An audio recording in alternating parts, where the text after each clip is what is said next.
முக்கிய செய்தி: மதராசி கேம்ப் குடியிருப்பாளர்கள் சொந்த மாவட்டங்களுக்கு திரும்ப விரும்பினால் அனைத்து உதவிகளும் செய்யப்படும், வாழ்வாதாரம் மற்றும் தேவையான பிற அடிப்படை உதவிகளும் வழங்கப்படும் என தமிழக அரசு தெரிவித்திருக்கிறது. மேலும் விவரங்களை செய்தியாளர் சதீஷ் முருகன் வழங்கிட கேட்கலாம். சதீஷ் முருகன், வணக்கம். தமிழக அரசு சார்பிலிருந்து என்ன மாதிரியான உதவிகள் மேற்கொள்ளப்பட இருக்கிறது? தற்போது மதராசி கேம்ப் குடியிருப்பாளர்களின் உடனடி தேவை என்னவாக இருக்கிறது? விவரிங்க.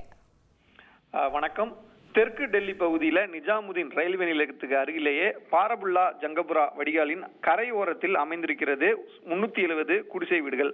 இந்த குடிசை வீடுகள் அனைத்துமே சுமார் 4 தலைமுறைகளாக அங்கு வாழக்கூடிய தமிழ்நாட்டிலிருந்து குடிபெயர்ந்த தமிழர்களுடைய குடியிருப்புகளாக இருந்து வந்தது. இந்த சூழ்நிலையில அந்த பாரபுல்லா ஜங்கபுரா வடிகாலின் கரையில் அமைந்துள்ள இந்த குடியிருப்புகளால் அந்த வடிகாலில் அடிக்கடி அடைப்பு ஏற்படுவதாக வழக்கு தொடரப்பட்டு அது தொடர்பான வழக்குகள் நடைபெற்று வந்தன. இந்த நிலையில கடந்த சில மாதங்களுக்கு முன்பு இந்த குடியிருப்புகளை அகற்றி அவர்களுக்கு முறையான வீட்டு வசதியை ஏற்படுத்தி கொடுக்க வேண்டும் என நீதிமன்றம் உத்தரவிட்டது. அதன் அடிப்படையில் கடந்த 2 நாட்களாக அந்த குடியிருப்புகள் அகற்றும் பணி தொடர்ந்து பலத்த போலீஸ் பாதுகாப்புடன் நடைபெற்று வருகிறது. இன்றைய தினம் அந்த குடியிருப்புகள் முற்றிலுமாக இடித்து தரைமட்டமாக்கப்பட்டிருக்கின்றன. தொடர்ந்து இந்த பொது அந்த வாழக்கூடிய தமிழர்கள் பல்வேறு வகையான கூலி தொழிலாளியாகவும் அதே போன்று பொருளாதாரத்தில் நலிவடைந்த நிலையில இருப்பதாலும் அவர்களுக்கு மாற்று வீடுகளை ஒழுங்காக முறையாக ஒதுக்கீடு செய்ய வேண்டும் என தமிழக அரசு வலியுறுத்தியிருக்கிறது. அதே போல 370 குடிசை பகுதிகளில் 215 பேருக்கு மட்டுமே தகுதி உள்ளவர்களாக அடையாளம் காணப்பட்டு அவர்களுக்கு அங்கு வீடு ஒதுக்கப்பட்டுள்ளது. இந்த நிலையில தமிழக அரசினுடைய அங்க டெல்லியில் இருக்கக்கூடிய தமிழ்நாடு இல்லத்திலிருந்து தமிழர்களுக்கான அந்த பல்வேறு வாழ்வாதார பணிகளை மேற்கொள்வதற்கு அரசு உத்தரவிட்டிருக்கிறது.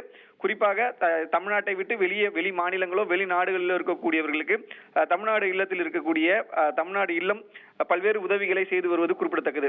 அந்த அடிப்படையில் மதராசி கேம்ப் என்று சொல்லப்படக்கூடிய இந்த குடியிருப்புகள் அகற்றப்பட்ட பகுதியில் இருக்கக்கூடிய தமிழர்கள் மீண்டும் தமிழகத்திற்கு திரும்ப விரும்பினால் அதற்கான ஏற்பாடுகள் செய்யப்படும் எனவும், தற்பொழுது உடனடி தேவையாக அவர்கள் இருக்கக்கூடிய இடம்பெயர்தல், அதே போன்று அந்த மாணவர்களுடைய கல்வி வசதி, உணவு உள்ளிட்ட அடிப்படை வசதிகளை மேற்கொள்வதற்கு உத்தரவிடப்பட்டிருப்பதாகவும் தெரிவிக்கப்பட்டிருக்கிறது.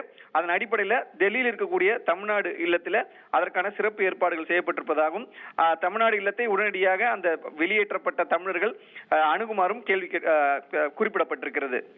உங்களுடைய தகவல்களுக்கு நன்றி சதீஷ் முருகன். செய்திகளை உடனுக்குடன் தெரிந்து கொள்ள உடனே சப்ஸ்கிரைப் பண்ணுங்க.